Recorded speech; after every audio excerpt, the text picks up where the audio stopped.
I don't want to expect anything from my wife. என் மனைவியிடம் எதையுமே நான் எதிர்பார்க்க மாட்டேன். I don't want to expect my children to look after me when I'm an old man. நான் வயது சென்ற பொழுது என்னுடைய பிள்ளைகள் என்னை கவனிக்க வேண்டும் என்று எதிர்பார்க்க மாட்டேன். I expect everything from my Father in heaven. நான் ஒவ்வொன்றையும் பரத்திருக்கிற பிதாவிடமிருந்து பெற்றுக்கொள்கிறேன். Some of you older people, உங்களிலே ஒரு சிலர் நீங்கள் ஜனனத்திலே are you expecting your children to take care of you when you're old? வயதானவர்களே உங்களை பார்த்து கேட்கிறேன், உங்களுக்கு இன்னும் வயதாகும் பொழுது உங்களுடைய பிள்ளைகள் உங்களை கவனிக்க வேண்டும் என்று எதிர்பார்க்கிறீர்களா? Many parents in India are like that. அநேக பெற்றோர் இங்கே அப்படி இருக்கிறீர்கள். I don't want all my children to go away, far away from me. Who will take care of me when I'm old? எல்லா பிள்ளைகளும் என்னை விட்டு தூரம் போயிட்டாங்கன்னா என்னை யாரு பாப்பா வயசான காலத்துல? Are you a Christian or a heathen? நீ ஒரு கிறிஸ்தவனா அல்லது புறஜாதியா? What did you have children for?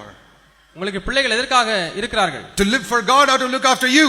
தேவனுக்கென்று வாழும்படியாகவா அல்லது உன்னை கவனிப்பதற்காகவா?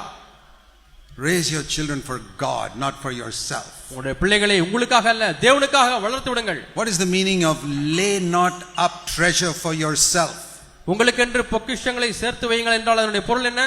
Your treasure is your children. உங்களுடைய பொக்கிஷங்களுடைய பிள்ளைகள். And you're laying them up for yourself. உங்களுடைய பொக்கிஷத்தை உங்களுக்கென்று நீங்கள் They must பாதுகாக்கிறீர்கள். look after you. தேவனுக்கென்று அல்ல உங்களுக்கென்று நீங்கள். You're not a disciple of Jesus Christ. இயேசுவுக்கு சீஷனாக இல்லை.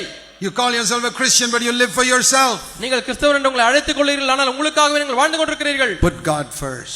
தேவனை முதலாவதாக வையுங்கள். Love him with all your heart. அவரை முழு இதயத்தோடு கூட நேசியுங்கள். He says in Isaiah 46:4. ஏசாயா 40:4 சொல்கிறார். 46:4 சொல்கிறார். I knew you from your mother's womb. I'll take care of you till your old கர்ப்பத்திலே age. இருக்கும் பொழுதே நான் உன்னை அறிந்திருக்கிறேன், அப்பொழுதே உன்னை நான் தாங்குகிறேன், சுமக்கிறேன். Verse 3 and 4. 3-4 வசனங்கள்.